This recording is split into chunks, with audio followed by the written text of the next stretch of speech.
Today we are going to do an overview of two of the most premier and luxury communities in West Viera, Seville and Valencia.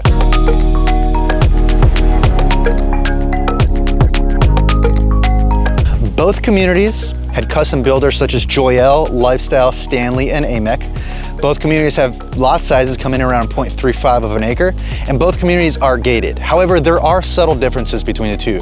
Valencia is about 50% larger than Seville. Valencia also has two access points, so two gates on the north end and the south end, where Seville only has one, and it's on the north side of the property. Valencia is a little bit newer. The newest home in here is from 2021. Now, when it comes to pricing, that's where you're gonna find the biggest difference. As it stands, Valencia has the higher price point, and buyers are willing to pay a premium for the homes in here because they're newer and generally they are larger. The biggest home that you will find in Valencia is around 4,400 square feet, where the largest home in Seville is just under 3,800 square feet. Now, when it comes to the overall shape of the communities, they are very, very similar. However, since Valencia is larger, you're not only going to find a circle, but there is a cross street that is going to break up the two areas of the community between north and south.